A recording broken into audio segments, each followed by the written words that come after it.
55 Board of Canvasser meeting of the city in City Council chambers. Please note that all council members are present. However, Councilmember Graff and Councilmember Ritchie asked to be excused tonight. Right? Mm-hmm. Mm-hmm. All right. With that, I will turn the time over to Vice Chair Heyer to do the Pledge of Allegiance. Please join me in reciting the pledge. I pledge allegiance to the flag of the United States of America and to the republic for which it stands, one nation, under God, indivisible, with liberty and justice for all. Thank you. Please take a moment of silence with me.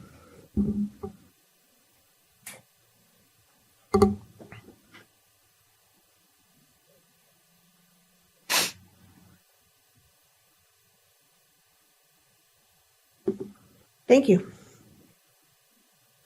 Next on our agenda is acknowledgements. I'm just going to say Councilmember Chaburka. Hey, I don't think I have any acknowledgements, but thank you so much for asking. I'm sure I'll think of something later. Great. All right. I have an acknowledgement. Oh, I'm sorry. Yeah, thank you. Is this related specifically to the Board of Canvassers, or is this for our City Council meeting? It's the only time. It's the only time you get to, Okay, good. to acknowledge. Well, Madam Chair, you and I had the privilege of attending the Ogden Weber Chamber of Commerce Legislative Affairs Committee this morning, and I thought it was insightful to be engaged in that community activity, and I just appreciate the Chamber being there. Jeremy Smith represented Ogden City in that meeting, and I think it's just good job. I'm very pleased with how the Chamber's moving, and our involvement from the city perspective with that is really awesome. Secondly, I have one other acknowledgement to make. The Chamber did a quick poll on economic development, and I thought it was insightful to see that which industry should be the top priority in our community, and they voted for small business and entrepreneurship at about 38%, tech and innovation 35% approximately, manufacturing about 19%, outdoors 12%. Those are our top industries again. Then our second question was, what should be the focus of economic development? They said business retention and expansion at 46%, business recruitment about 35%, and business startup and training at 19%. And their focus of Chamber members that voted on this was the top priority that the Chamber should have. They said workforce and job quality was the number one priority. And the second one was housing and affordability. The third one was infrastructure and business environment was a high priority. And the last one was community branding, just to help our community continue to grow and develop. So I'm glad the Chamber's in our community. I'm a staunch supporter of the Chamber. And just want to acknowledge their efforts to bring some interesting data to the table. I wanted to share it today. So thank you. Thank you. I get to start my day with you and end it. So that's I'm bookending. so sorry it. that has to be me. I think what was interesting about that also is that we had statewide representation from an organization, 47G there, that was very complimentary of Ogden and what Ogden was doing and the direction that Ogden is going. And so it's an acknowledgement of how well we're doing as a city, how well we're working together. And they were just really appreciative of all the things that are going on here. So thank you. Thank you. All right. Any other acknowledgements there's only, 5 of us up here and I missed. All right. Tracy, with the 2025 municipal primary election certification.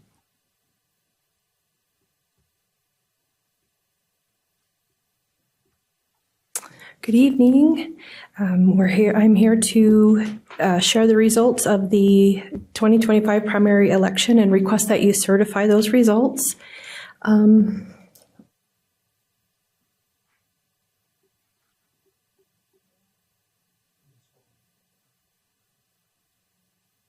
Sorry. I should have made it wider, not. There, he's got it. Okay.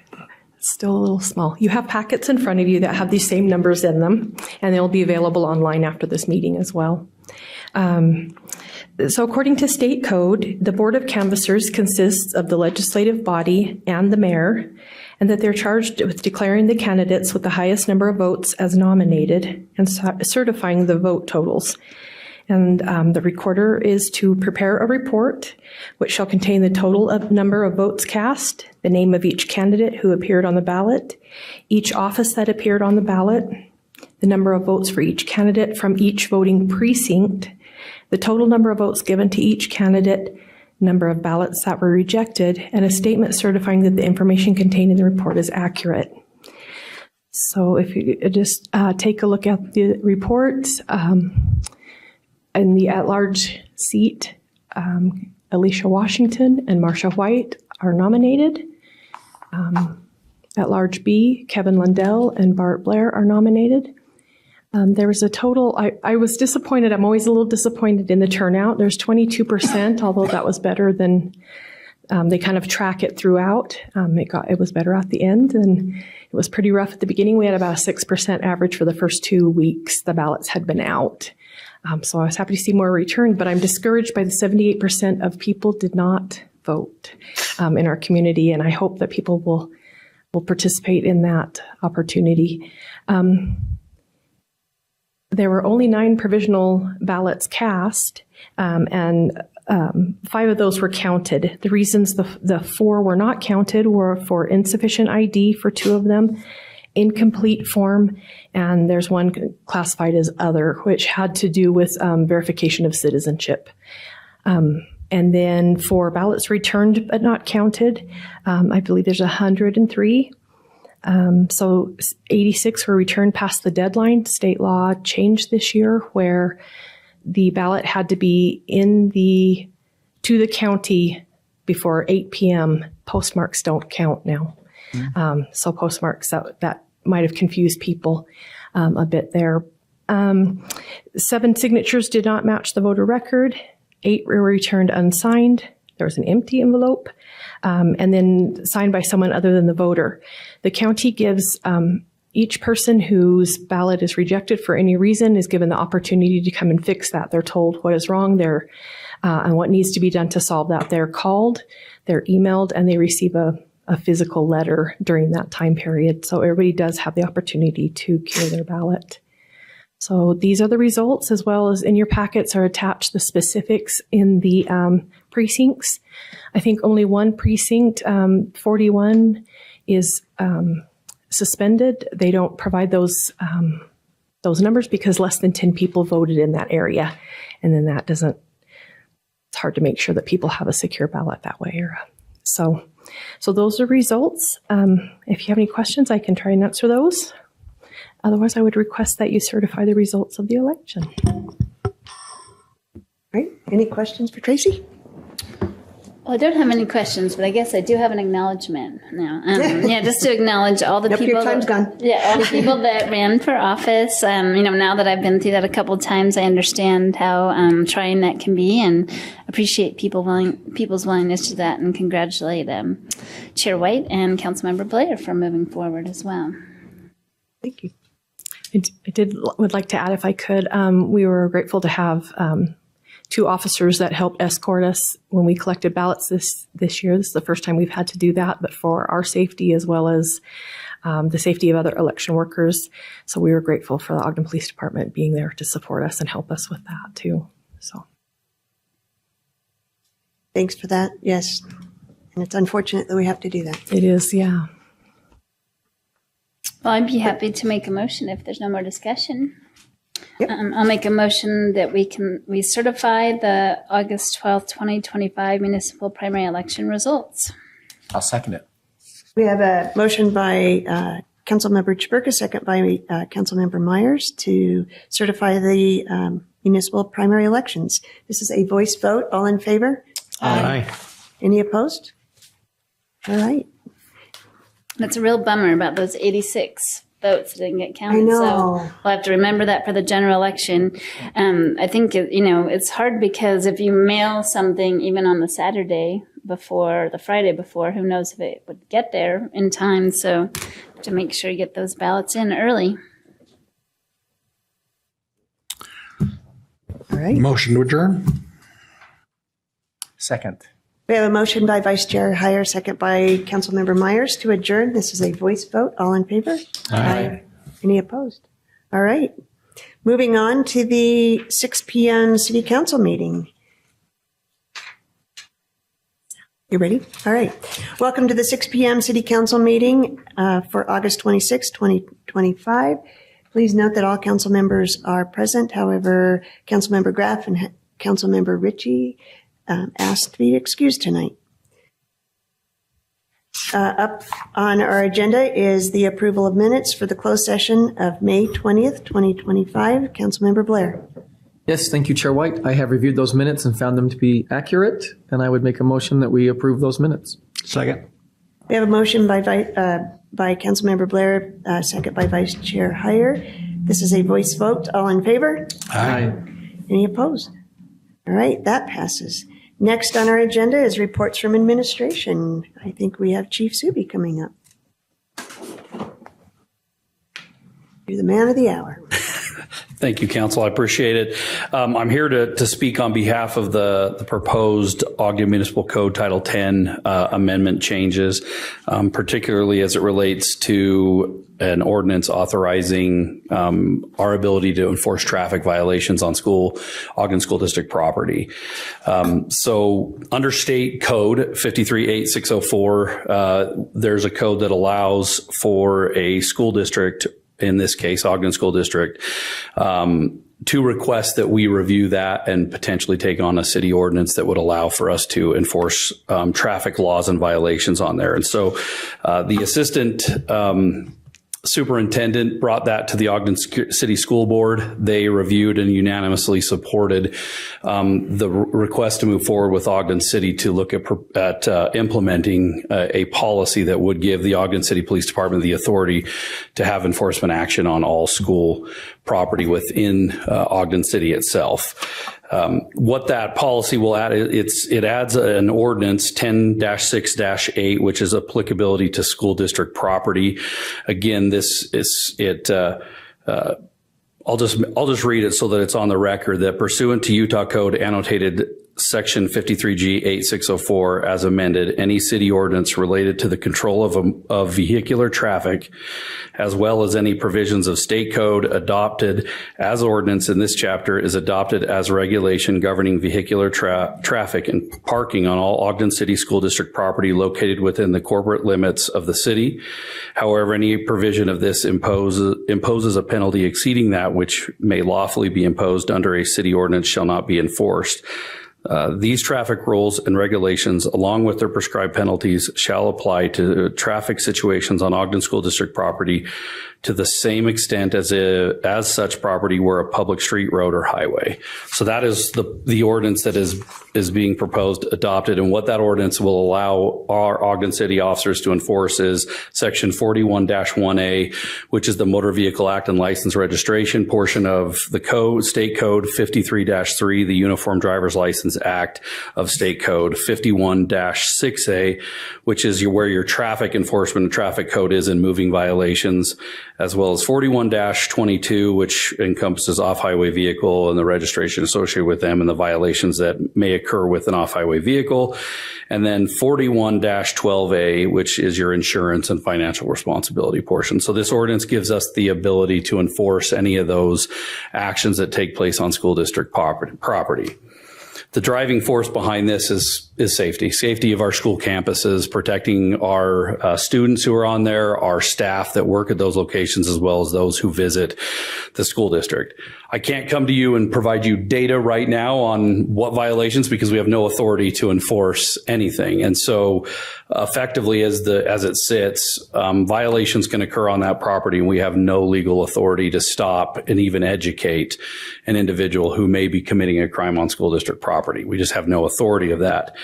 But with some data, I thought it would be important for you to understand that from 2020 to 2024, we averaged 19 vehicle accidents a year on school property. And this year alone, we're at 14 with 4 months still remaining of data. Now school's back in, we anticipate that number will go up. High schools being the highest number of location, followed surprisingly by elementaries. Are next, and then the junior highs are third. But it's concerning, and these are concerning numbers for us. And then we really have no authority other than to exchange information and have no ability to enforce anything in those circumstances or potentially take action before the accident occurs. We didn't have that authority. So this gives us that opportunity. Offenses that are allowed outside of this ordinance that we can enforce on private property related to traffic are driving under the influence, reckless driving, leaving the scene of an accident, negligent homicide, and automobile homicide. So those are very egregious and often not something we can manage. And so some will argue, well, why not reckless driving? You know, if you got somebody speeding through a parking lot, does that not apply? Well, if you read the state code for reckless driving, it's very clear what it requires, and it's a vehicles operated in willful or wanton disregard for the safety of persons or property. And then it goes on to define what that means, willful and wanton. And it's A, traveling at a highway speed of 105 miles an hour or greater, or B, committing 3 or more traffic violations under Title 41, Chapter 6A Traffic Code in a series of acts occurring within a single continuous period, driving covering 3 miles or less in a total distance. So you have to have 3 traffic violations to get it. And so if I have somebody driving distracted and I can see them reading their phone while they're driving across the parking lot with kids moving through it until they then run the stop sign and also are exceeding a speed limit or disobeying a traffic control device, we have no authority to stop that until potentially an accident occurs. So again, the motive and driving force behind this is safety of our students, safety of our staff, and safety of those who visit. We will have an education first approach. This isn't about enforcement. It's a tool to take action if needed. It's a tool that does give us the authority to stop a person or an individual and have this conversation. And as I said, our goal will be to educate first. Habitual offenders, severe issues may result in an immediate, enforcement action being taken.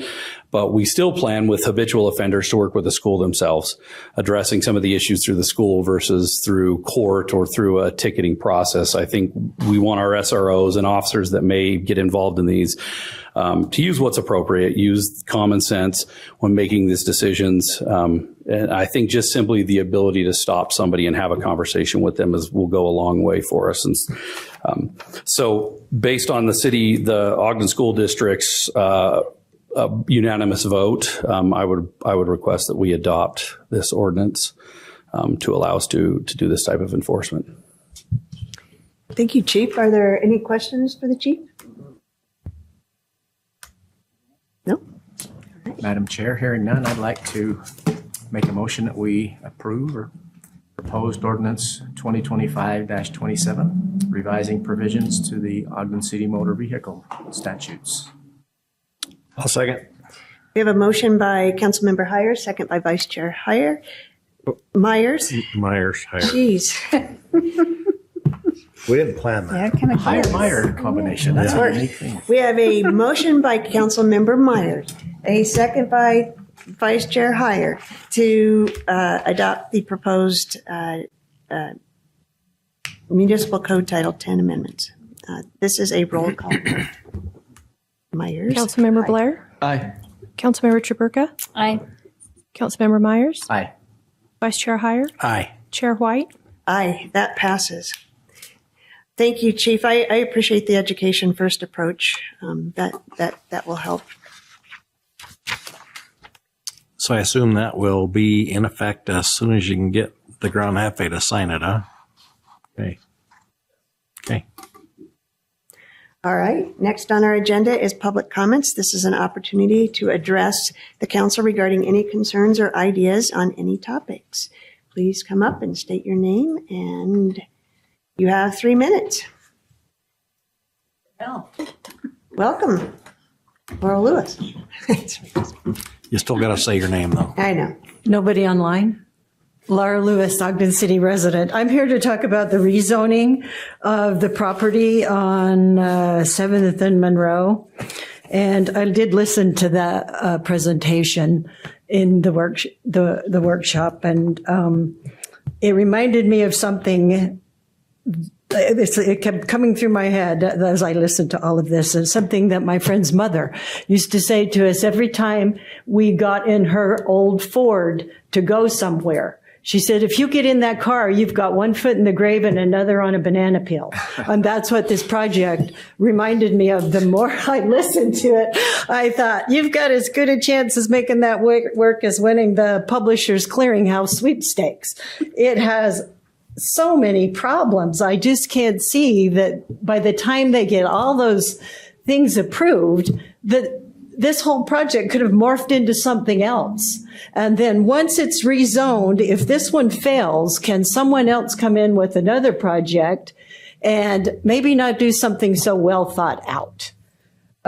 Anyway, I was also concerned about fire department access. Are those roads going to be wide enough in there? And it is on a hill, if I remember right. We used to go down a trail. I grew up and I still live in that area up there.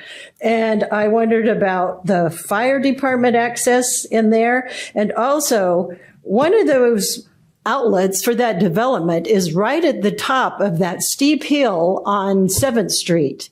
And it would actually be a blind entrance. If you're coming down that hill, I don't know if you'd even see them. And then on Monroe, same thing. There's a lot of traffic and there's accidents over there. In fact, there's been a memorial there for someone probably 10 years on that fence that from an accident over there. And I would like you to consider buying that and making some sort of a nature park or some sort of open space for the public. We buy buildings for developers, and I would like to have you think about buying that space and making it something useful for the public. And then one more thing, as far as missing the voting deadline, you can go to the drop boxes. That's what I do. And then you make sure you don't have to trust the Postal Service, which I don't. Thank you. Thank you, Laura. Yeah. All right, let's go online. Heath Sato. Hey there, Heath Sato, Ogden resident. Just a couple quick comments tonight regarding that rezone at 7th Street that was discussed in the work session. I generally support us allowing some smaller properties, plot sizes, and houses to allow for more affordable ways to buy homes here. I think we're going to need to do more of that. The things Laura commented on, I don't know as well, but I imagine they need to know whether they could build there first before detailing out all that other stuff. So just some thoughts on that. And the West Ogden 24th Street interchange, I know we're a long way away from it, but I hope when we get there and we do an entry sign, I hope you'll work with like our Arts Council or something to do something a little more spectacular there than a generic slab of stone or the other option. Those are pretty awful, honestly. So anyways, that's all I had for today. Thanks. Thanks, Heath. Anyone else online?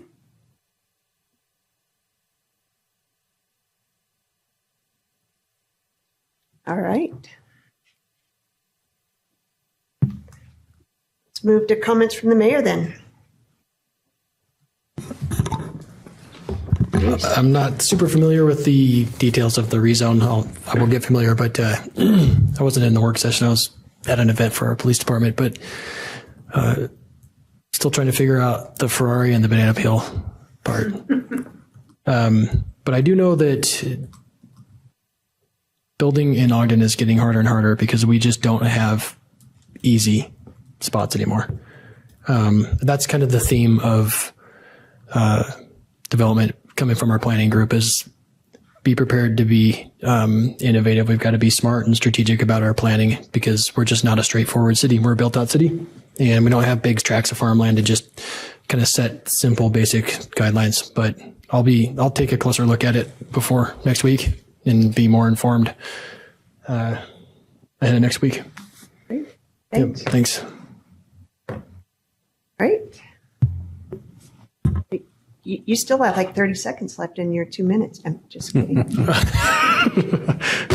No further comment at this time. Thank you. Comments from the council members? Chair, I guess since we're talking about that rezone, I'll weigh in a little bit. I am fairly familiar with that property, having grown up right there. And I do acknowledge there's a lot of hurdles to have to overcome, and that's why I'm okay giving a developer some rein to overcome them if they can. I'm not confident we can either, and but I think if we some of the things that we put in place, like the R2S zone, which will require home ownership. That's a really positive thing for Ogden. That property has been, it's never been developed. It's been vacant till now. And so if there's some way that somebody can figure out a way to put it to some use, all the better. I just, the verdict is still out until they come with a plan and have overcome all of those things. But I think we've got to let them give their best college try. So, Vice Chair, just to add on, I guess it is, this would only be a plan for that particular developer for this plan, just to clarify that too, Laura. No one else would be able to come in and take over that and do it in a different way. It would only be for this particular developer. well, they could if they used the same conditional overlay. Right, the same rules. Yeah, same rules. But so he could sell the project to somebody, but they would have the same. All the negotiations would have already been in place. Thank you for that. I forgot to answer your question. My apologies on that. Anything else? Are we at under 5 right now? Yep. I do have one other thing I would like to make a comment about.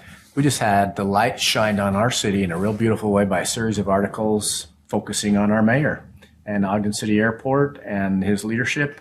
And I just want to acknowledge that. And then following up, there was a nice editorial about you, Mayor. And I just say kudos to you. Kudos to the leadership of Ogden City. We've got a lot of good things going here. That was shined a nice light on our city.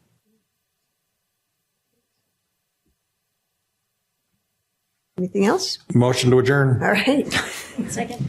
We have a motion by Vice Chair Heyer, second by Councilmember Chaburka. To adjourn. This is a voice vote. All in favor? Aye. Any opposed? I'm waiting.